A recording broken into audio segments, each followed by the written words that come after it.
Bonjour frères et sœurs, de nouveau nous sommes là dans la 4e partie de la série La gloire de la croix. Et aujourd'hui nous allons continuer avec la citation de Sir White qui se trouve dans Review and Herald 5 juillet 1906. Mais bien sûr avant tout, nous voulons commencer par une prière.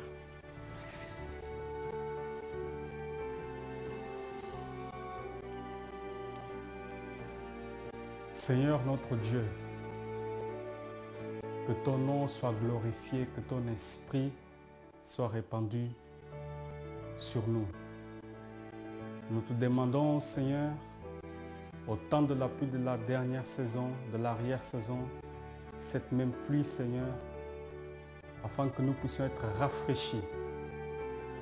Donne-nous, Seigneur, l'intelligence qui vient d'en haut. Renouvelle-nous, Seigneur, de l'intelligence. Crée en nous un cœur pur et renouvelle en nous un esprit bien disposé, afin que nous puissions être capables à comprendre les choses spirituelles. Sois avec moi, Père. Je suis qu'un instrument et aussi un pécheur, mais je réclame les mérites de Jésus-Christ pour me laver de tous mes péchés et que sa parole, Seigneur, soit prêchée en puissance pour la conversion de beaucoup. Au nom de Jésus-Christ, nous te remercions pour toutes ces grâces. Amen.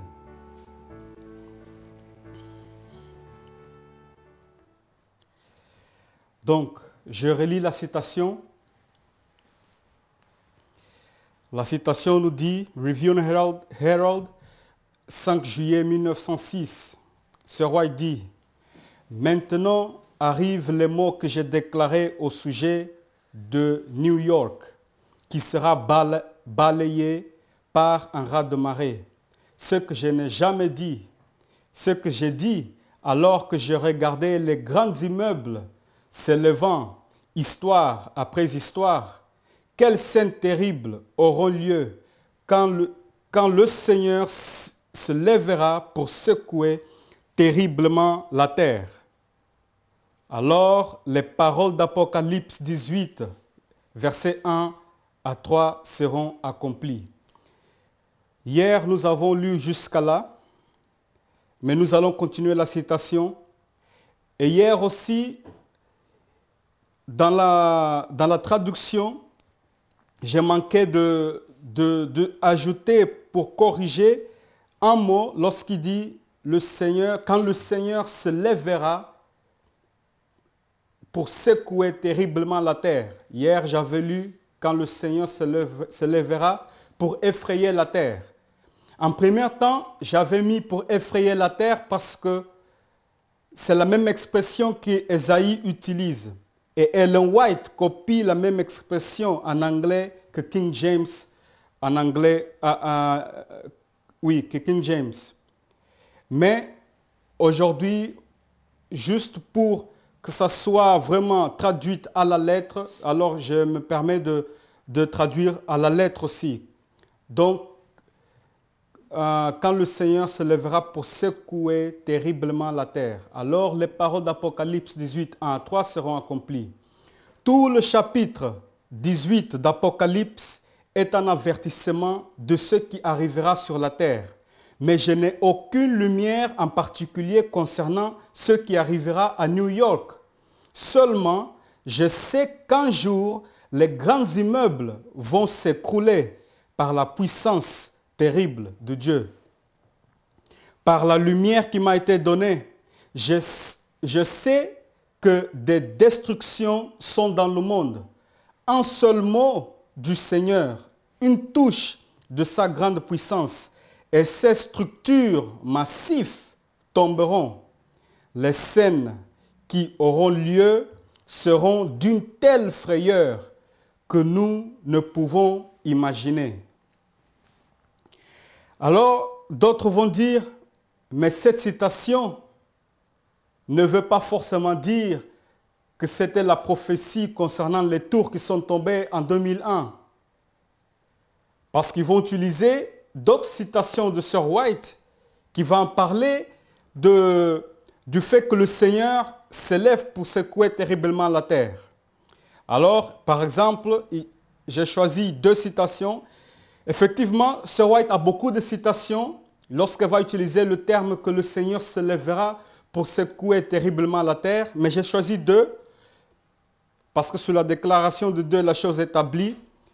Donc, elle dit, par exemple, dans Service chrétien, Instruction pour service chrétien, à la page 196, elle dit la substitution des lois humaines à la loi divine, l'observation du dimanche prescrite par une simple autorité humaine à la place du sabbat de la Bible constitue le dernier acte de ce drame.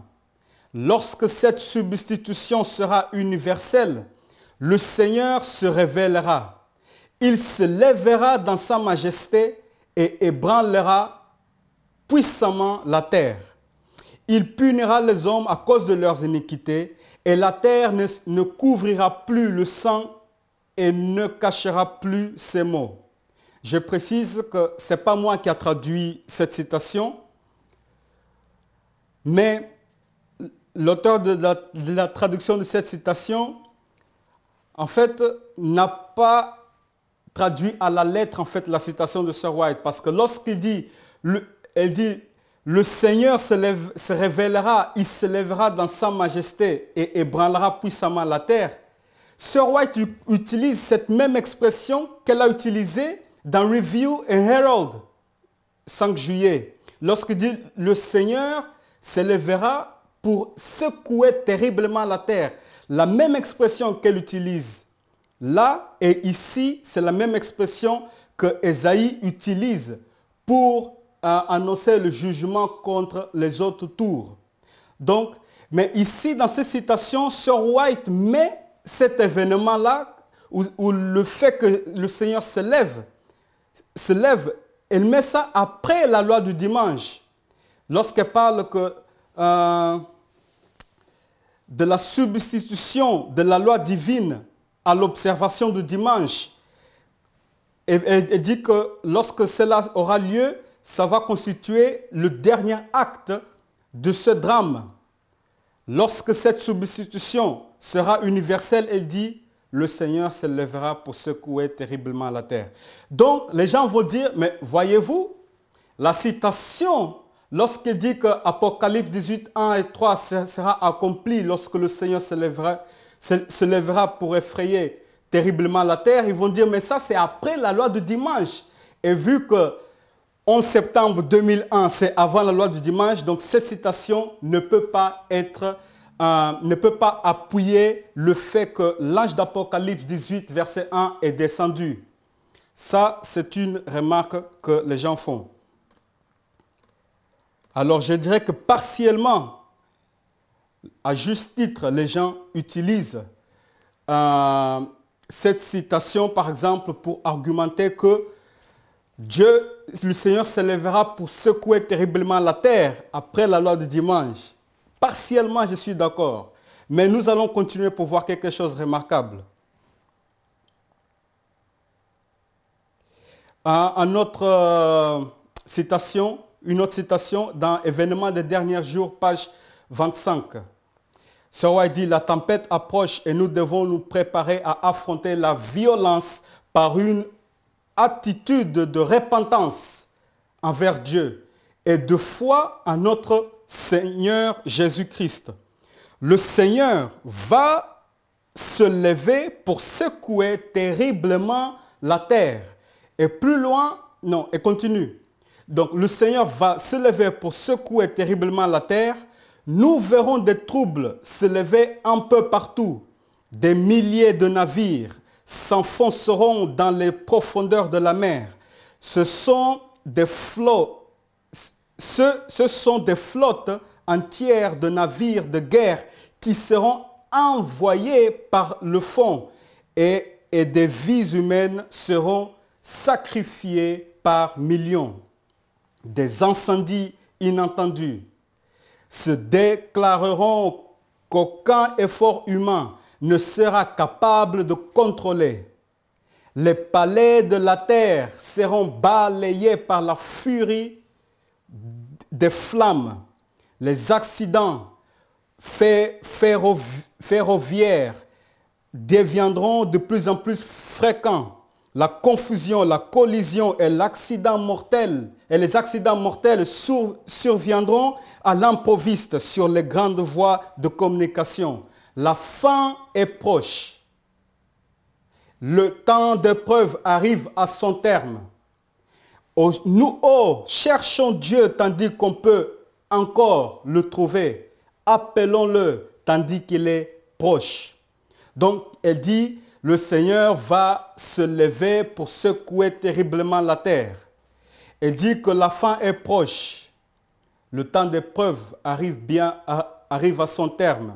Donc, il y a plusieurs citations où elle va accentuer le fait que le Seigneur se lèvera pour secouer terriblement la terre après la loi du dimanche. Et d'autres passages vont nous faire comprendre encore davantage que c'est au moment même du retour de Jésus que le Seigneur se lèvera pour secouer terriblement la terre. Donc, on ne peut pas dire que cette expression ne s'applique pas à la fin de temps.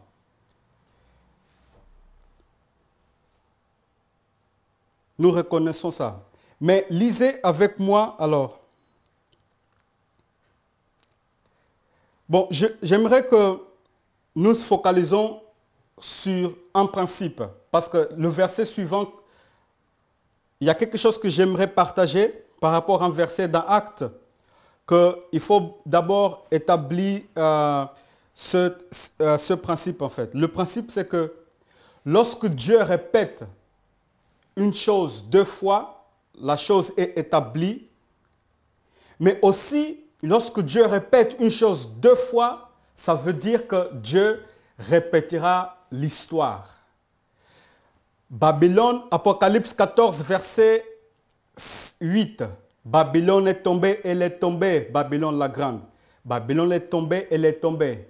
Apocalypse 18, verset 2, il dit encore, Babylone est tombée, elle est tombée. Donc, à partir d'Apocalypse 14, verset 8, lorsque le Seigneur dit, Babylone, l'ange dit, Babylone est tombée, elle est tombée, ça annonce la répétition de l'histoire. Et nous savons que Babylone était tombée dans le temps de Milérite, partiellement. Mais à l'époque où nous vivons, à Apocalypse 18, verset 2, Babylone tombe dans son intégralité. Donc, quand Dieu prononce quelque chose deux fois, la chose est établie et il prononce une répétition de l'histoire.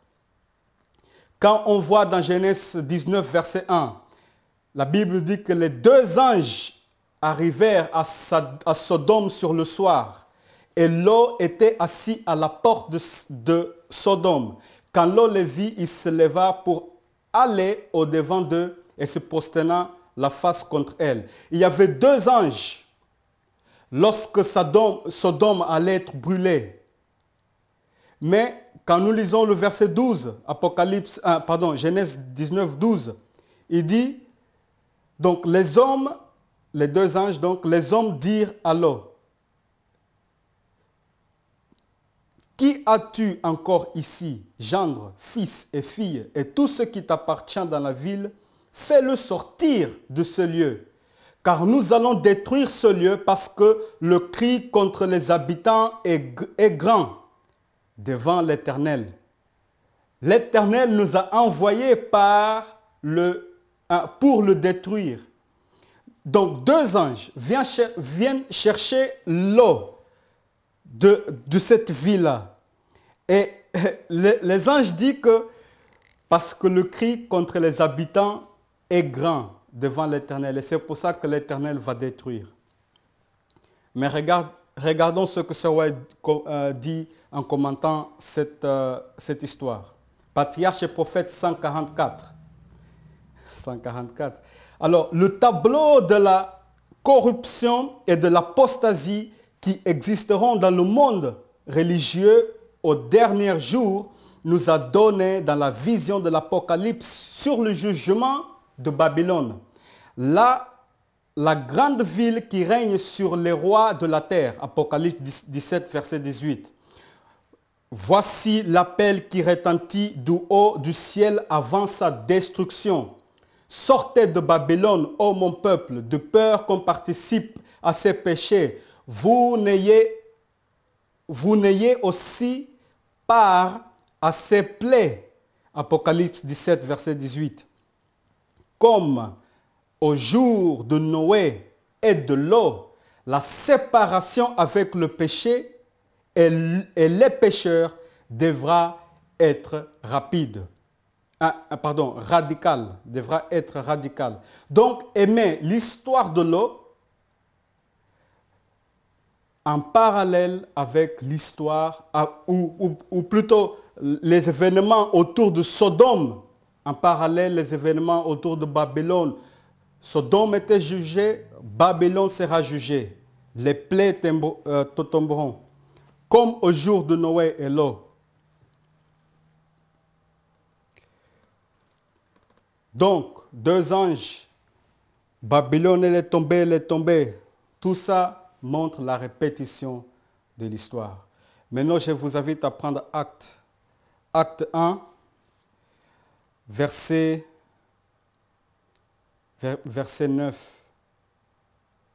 à 11. La Bible nous dit, après avoir dit cela, il fut élevé pendant qu'il le regardait, et une nuée le déroba à leurs yeux. Alors, pour le contexte, Jésus va bientôt monter au ciel. Il donne les dernières instructions à ses disciples. Et nous lisons, après avoir dit cela, il fut élevé pendant qu'il le regardait. Donc Jésus monta et les disciples le regardaient. Et une nuée le déroba à leurs yeux. Verset 10. Et comme ils avaient les regards fixés vers le ciel, pendant qu'ils s'en allaient, voici deux hommes vêtus de blanc leur apparurent et dirent, « Hommes Galiléens, pourquoi vous arrêtez à regarder au ciel? Ce Jésus qui a été enlevé au ciel du milieu de vous viendra de la même manière que vous l'avez vu allant au ciel. » Qu'est-ce que les deux hommes sont en train de dire ça? Vous pouvez tout de suite, sans forcément encore comprendre, mais vous allez comprendre, mais vous pouvez tout de suite appliquer la règle que ce qu'ils sont en train de voir là, l'histoire se répétera. Les paroles de ces deux hommes, c'est une parole que pas seulement a une portée dans le temps même, dans le contexte de ces disciples-là, mais aussi a une portée pour notre temps.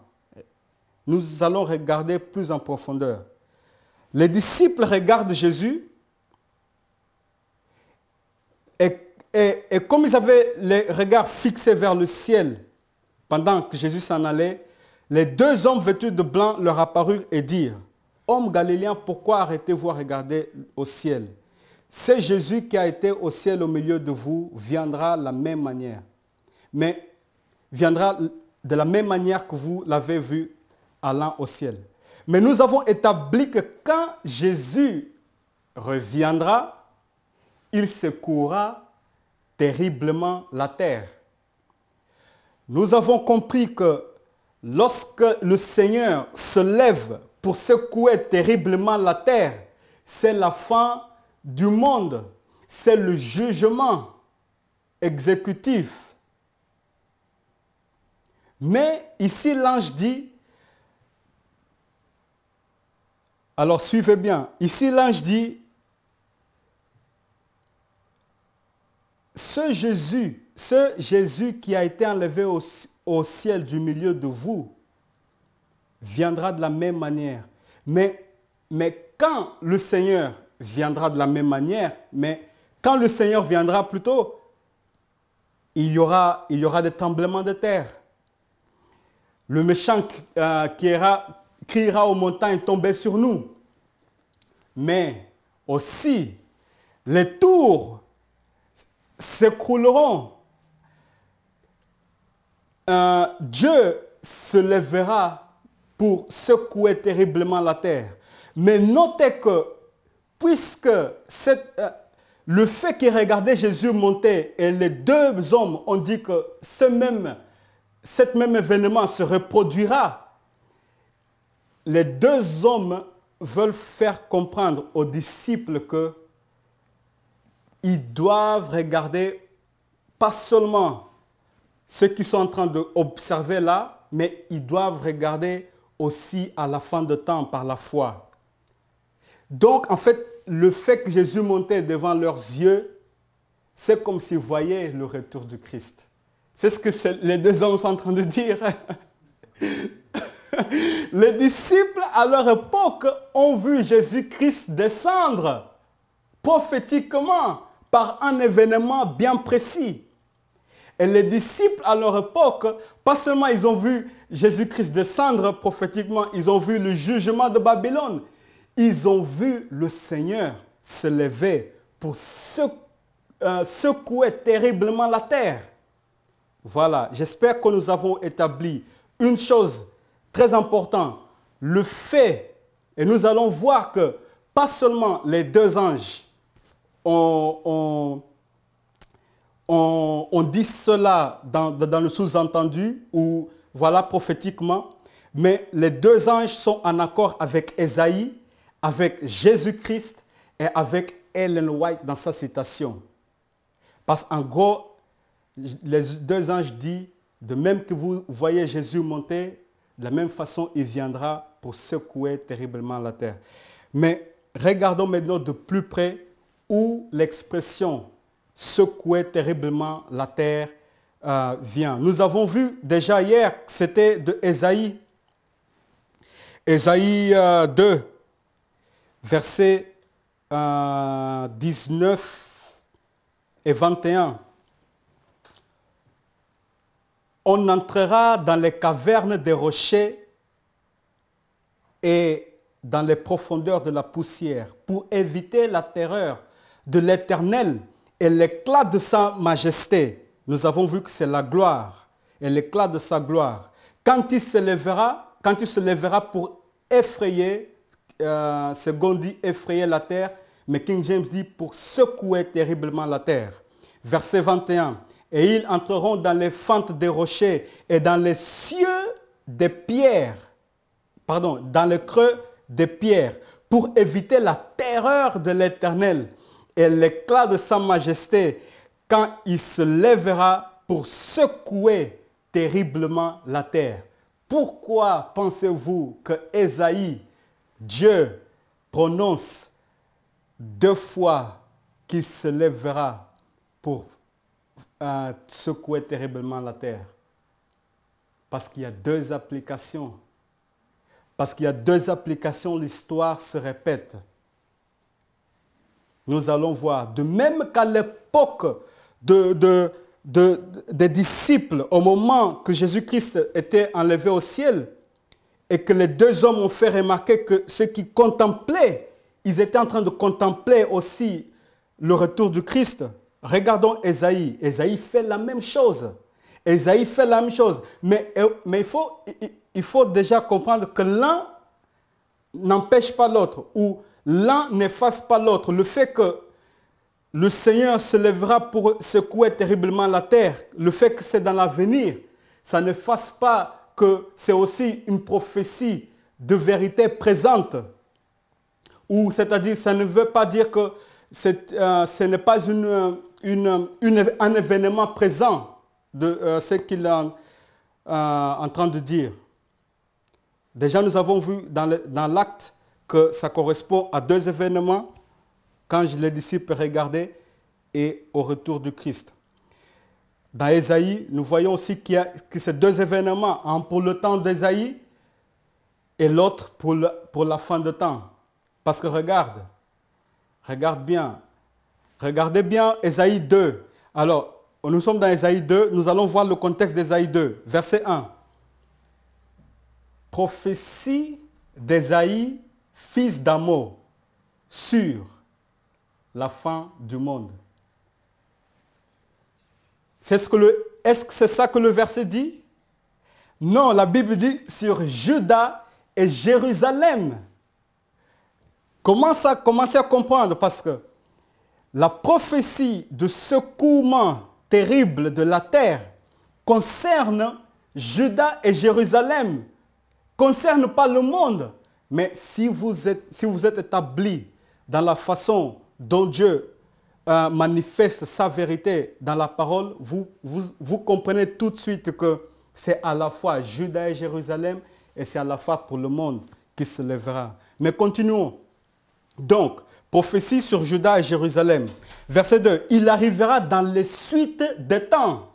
Dans les suites des temps, donc à la fin des temps, que la montagne de la maison de l'Éternel sera fondée sur le sommet des montagnes, qu'elle s'élèvera par-dessus les collines et que toutes les nations y afflueront.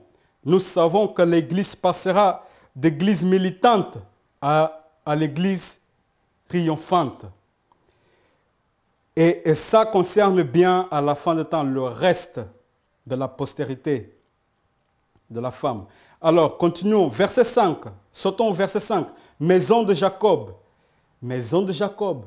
Venez et marchons à la lumière de l'Éternel. Car tu as abandonné ton peuple, la maison de Jacob, parce qu'ils sont pleins de l'Orient et a donné à la magie comme les Philistins. Et parce qu'ils s'allient aux fils des étrangers. Donc, quand le Seigneur se lèvera pour secouer terriblement la terre, c'est une prophétie qui concerne à la fois le monde, mais Juda et Jérusalem aussi. Mais dans ce contexte d'Ésaïe, jusqu'à là où nous sommes en train de lire, c'est Juda et Jérusalem en question. Que Juda prédit que dans la fin des temps, l'église de Dieu sera une église triomphante. Mais Ésaïe reproche le peuple Juda et Jérusalem. Et ce reproche va être en fait l'excuse du jugement de Dieu. Nous allons voir. Car tu as abandonné ton peuple. Il parle à sa maison. Dieu parle à sa maison parce qu'ils sont pleins de l'Orient et a donné à la magie. Le spiritisme est au milieu du peuple. Même à la fin de temps. Ça ne doit pas nous étonner. Et a donné à la magie comme les Philistins et parce qu'ils s'allient aux fils des étrangers. Est-ce que c'est seulement le passé que les fils de Dieu s'allient aux fils des étrangers? Non. À notre temps aussi, à la fin de temps aussi. Ce que se passe à l'époque d'Ésaïe se reproduit à notre époque. Ce qui a été, c'est ce qui sera. Il n'y a rien de nouveau sous le soleil. Verset 11, sautons au verset 11. L'homme au regard hautain sera abaissé. Regard hautain sera abaissé. Et l'orgueil sera humilié. L'Éternel seul sera élevé ce jour-là. Il y a le contexte de l'orgueil. Il y a le contexte de l'homme qui a le regard hautain. Verset 15. Contre toutes les autres tours. Et contre tout. Donc, l'Éternel seul sera élevé ce jour-là. Donc, ces jugements seront contre, verset 15, contre toutes les autres tours et contre toutes les murailles fortifiées. On entrera dans les cavernes des rochers et dans les profondeurs de la poussière pour éviter la terreur de l'Éternel et l'éclat de sa gloire quand il se lèvera pour secouer terriblement la terre. Maintenant, nous savons que lorsque Ésaïe parle du fait que le Seigneur se lèvera pour effrayer, pour secouer terriblement la terre, c'est par rapport à son peuple. Ce n'est pas par rapport au monde, premièrement, mais effectivement, il y a le monde aussi dedans. Mais Ésaïe est en train de faire comprendre quelque chose. Parce que la Bible dit, le jugement commence par où? Par la maison de Dieu. Verset 21, donc, nous avons lu aussi. Regardons la suite du chapitre, verset 3.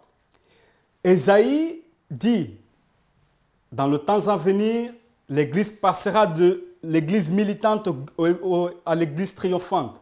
Mais Ésaïe, juste après dire ça, Ésaïe dit, mais avant ça, il y a quelque chose qui doit être réglé parce que le peuple de Dieu s'allie aux fils étrangers. Donc, qu'est-ce que cela sous-entend? Il doit y avoir une purification du peuple. Lorsque la prophétie d'Ésaïe est annoncée que le Seigneur se lèvera pour secouer terriblement la terre, c'est pour abaisser les orgueilleux. C'est une prophétie, pas seulement pour le monde, mais pour l'Église, dans un événement circonstanciel précis de l'histoire avant la fin du monde. Et aussi, qu'est-ce que j'allais dire? Et aussi, donc c'est pour l'Église, c'est contre les orgueilleux. Je voulais dire quelque chose, mais j'ai oublié.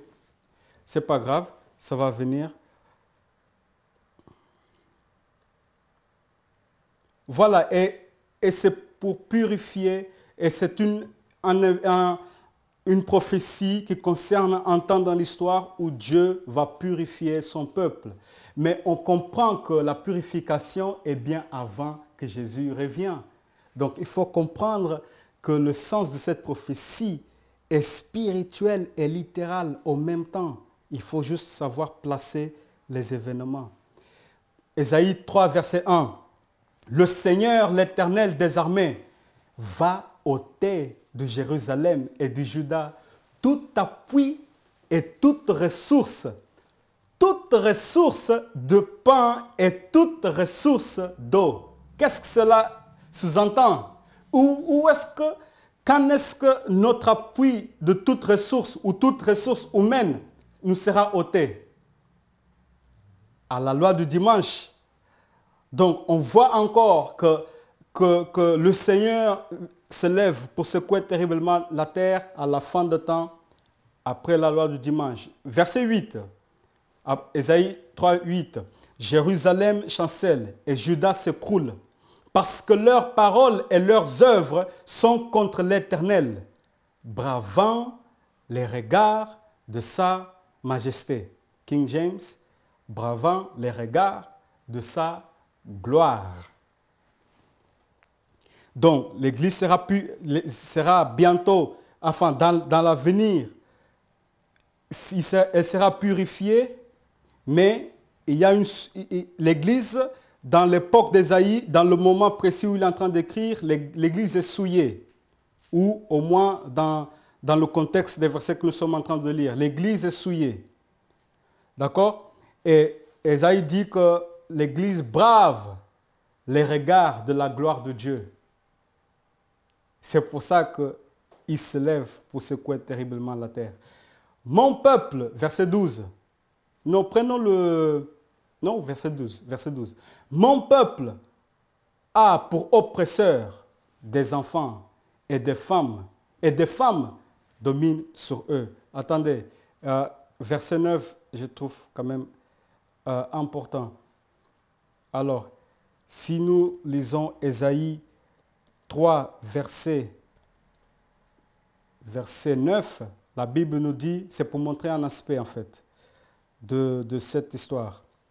Dites que le juste, non pardon, l'aspect de leur visage témoigne contre eux et comme Sodome, ils publient leurs crimes sans dissimuler.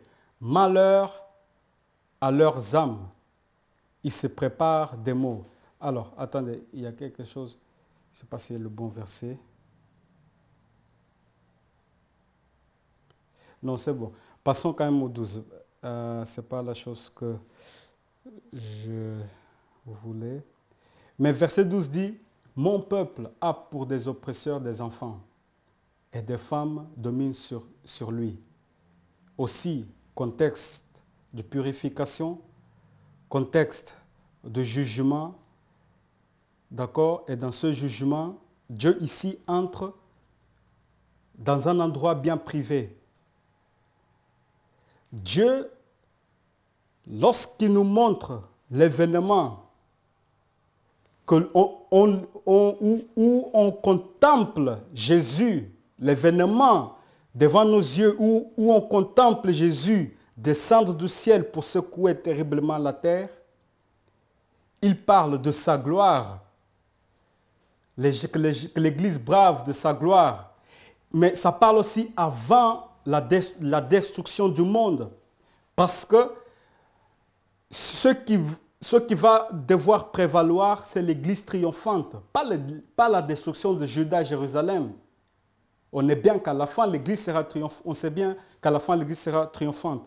Mais dans ce moment de souillure, où la purification est nécessaire, Dieu dit que notre maison, nos maisons, n'est pas en ordre. Nos maisons n'est pas en ordre. Sœur White, lorsqu'elle parle de la réforme, elle dit que la première chose, alors j'ai paragraphe, mais elle dit la première chose que nous devons faire au temps de la réforme, ça commence à la maison. Ça commence au foyer. Vous voyez, cela doit nous interpeller. Mon peuple a pour oppresseur des enfants qui n'écoutent pas, ou des enfants rebelles peut-être à cause de leurs parents. Et continue, et des femmes dominent sur lui. Alors que la Bible dit dans 1 Corinthiens, verset 11, que l'homme est la tête de la femme au moment où la gloire de Dieu est bravée, où Dieu se lève pour secouer terriblement la terre. En ce moment-là, le peuple est souillé, les maisons ne sont pas propres et les femmes sont devenues la tête des hommes. Que Dieu nous aide. Ésaïe continue. Mon peuple, ceux qui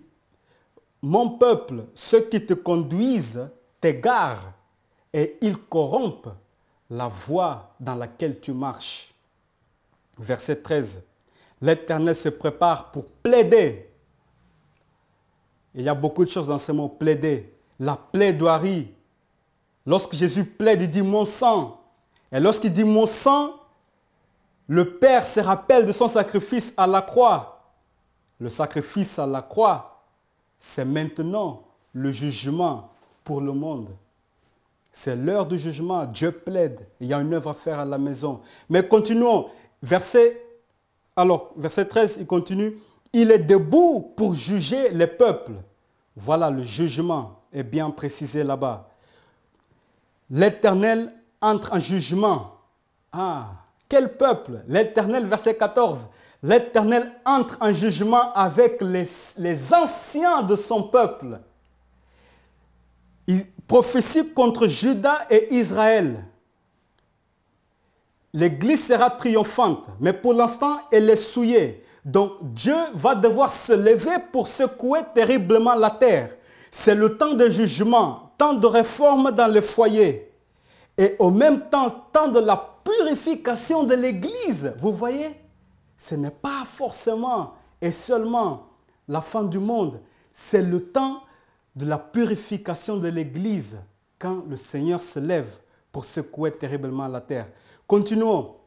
Et avec ses chefs. Donc l'Éternel entre en jugement. Purification, c'est le jugement des vivants. Avec les anciens de son peuple et avec ses chefs. Vous avez brouté la vigne. Jésus dit, c'est moi la vraie vigne. Vous avez brouté la vigne. Je me demande de quelle façon aujourd'hui nos anciens ont brouté la vigne. La dépouille du pauvre est dans vos maisons. La dépouille du pauvre est dans vos maisons. De quel droit foulez-vous, de quel droit foulez-vous mon peuple et écrasez-vous la face des pauvres, dit le Seigneur l'Éternel des armées. L'Éternel dit, parce que les filles de Sion sont orgueilleuses. Non. Maintenant, la dépouille du pauvre est devant vos maisons. Luc, nous n'allons pas là-bas, mais Luc 14, 18 dit que, non, prenons, c'est important, parce que c'est un texte basique, mais c'est à la racine. Luc 14, verset 18, Jésus dit, « L'Esprit du Seigneur est sur moi, parce qu'il m'a oint pour annoncer une bonne nouvelle aux pauvres. » La bonne nouvelle doit être annoncée aux pauvres. D'accord? Mais ici, les anciens qui écoutent leurs femmes et leurs enfants, ils ont la dépouille du pauvre dans leur maison. Donc l'évangile qui est Christ pendu sur la croix, qui est l'évangile éternel, est foulé aux pieds. Cloué sur la croix, merci, et foulé aux pieds.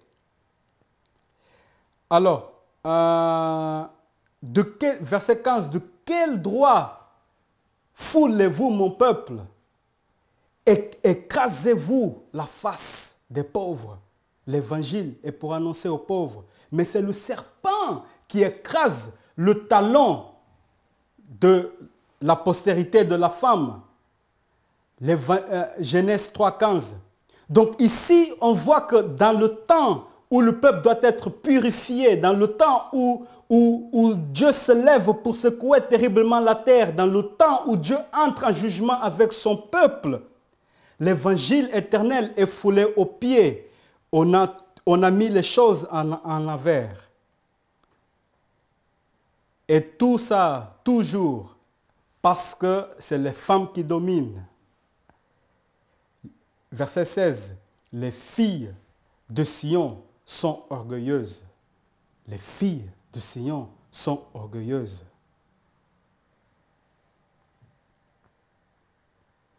Alors nous continuons.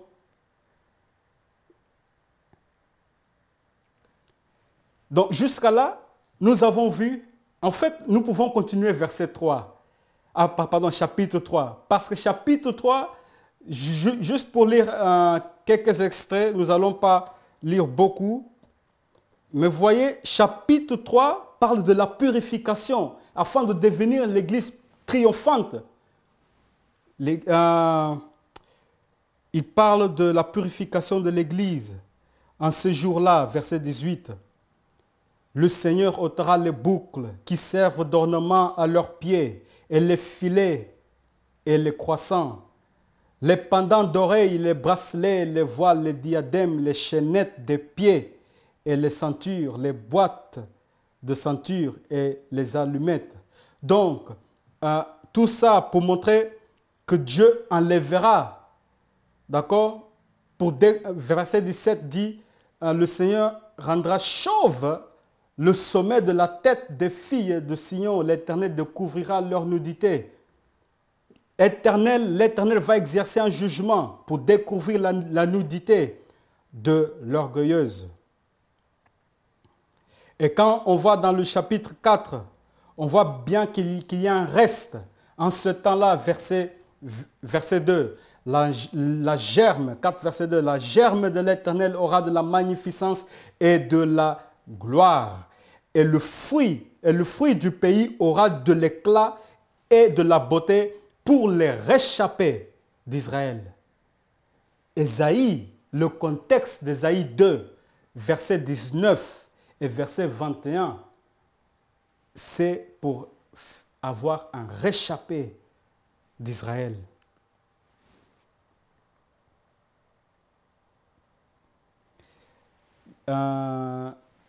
Alors nous allons poursuivre avec une citation de Sir White. Vous recevrez une puissance. Elle dit, je ferai sur vous, voilà, vous recevrez une puissance, page 188. Page 188. Je ferai sur vous l'aspersion d'une eau pure, et je mettrai en vous un esprit nouveau, et je ferai que vous suiviez mes instructions, citant Ézéchiel 36, 25 et 27. Si le désert de l'Église doit devenir un champ fertile, et si le champ fertile doit devenir une forêt, c'est uniquement grâce au Saint-Esprit de Dieu répandu sur son peuple. Donc, un contexte de la pluie, de l'arrière-saison. Et Ésaïe 32, verset 13 nous dit, 13 à 16 nous dit, « Sur la terre de mon peuple croissent les épines et les ronces, même dans toutes les maisons de plaisance et de la cité joyeuse. Le palais est abandonné, la ville bruyante est délaissée, la colline et la tour. » Notez que King James dit les tours. La colline et les tours serviront à jamais de caverne. D'accord? Parlant de mon peuple où croissent les épines et les ronces. Donc la colline et les tours serviront à jamais de caverne. Les ânes sauvages y joueront, les troupeaux y paîtront, jusqu'à ce que l'esprit soit répandu d'en haut sur nous et que le désert se change en verger et que le verger soit considéré comme une forêt. Alors la droiture habitera dans le désert et le jugement, encore là King James, parce que le second dit justice, mais le jugement aura sa demeure dans le verger. Il y a quelque chose que nous n'avons pas jusqu'à là encore considéré par rapport à la prophétie de 11 septembre 2001, mais en fait la prophétie de 11 septembre 2001 s'est accomplie par les islamites radicales. C'est accompli par Ben Laden. Ben Laden, nous savons. Mais c'est une prophétie qui vient des trompettes. Je vais pas me focaliser sur les trompettes parce que je trouve que la citation de Sir White peut expliquer cet événement et nous allons voir que c'est établi. Déjà, Ésaïe montre déjà très bien, mais nous allons voir que, peut-être que je peux le dire maintenant, dans quelques minutes, c'est que, vous voyez, le message de 3 anges va en parallèle avec le premier et le deuxième. Mais lorsque le premier ange a eu sa puissance, c'était en 1840, lorsque l'Empire ottoman, un islamiste, une puissance islamiste, a chuté par la prophétie donnée dans Apocalypse 9.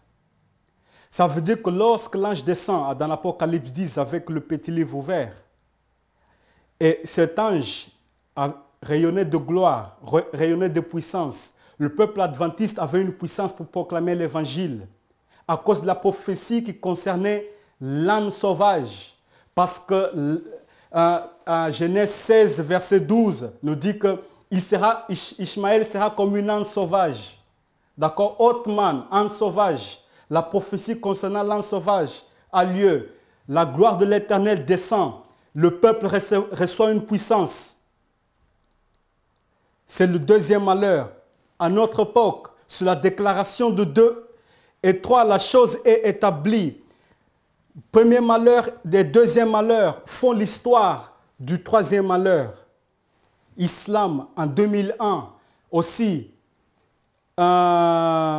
c'est-à-dire une prophétie concernant l'islam est accomplie parce que dans Apocalypse 9 parle des 4 anges qui sont déliés. Et en 1840, 11 août 1840, ils étaient liés de nouveau. D'accord? Dans le premier malheur, Islam tourmentait. Dans le deuxième malheur, Islam tue. Dans le premier et le deuxième malheur, Islam frappait constamment Rome, visait leurs attaques au Rome. Islam était représenté par des chevaux. Au troisième malheur, Islam frappe Rome.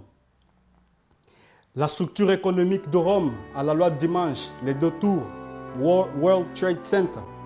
La structure militaire, le Pentagone, ils étaient aussi frappés. D'accord? Et c'est la puissance islam. C'est toujours, islam est toujours les chevaux. Nous voyons aussi dans les cartes qu'islam est représenté par les chevaux. D'accord? Voilà, mais juste pour vous montrer très vite fait que pas seulement la citation de Sir White est explicite par rapport à cet événement, mais l'histoire des trompettes.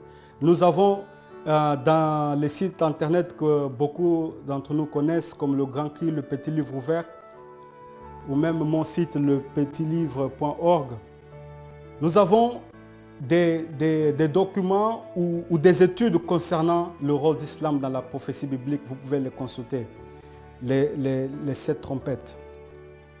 Mais pour l'instant, nous allons nous arrêter parce que nous voulons après continuer avec la citation de Sir White. Prions.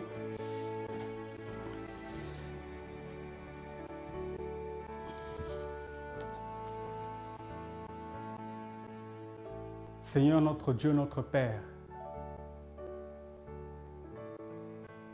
lorsque nous contemplons ta parole, Seigneur, nous voyons que tu es un Dieu grand, un Dieu puissant et plein de gloire et de majesté.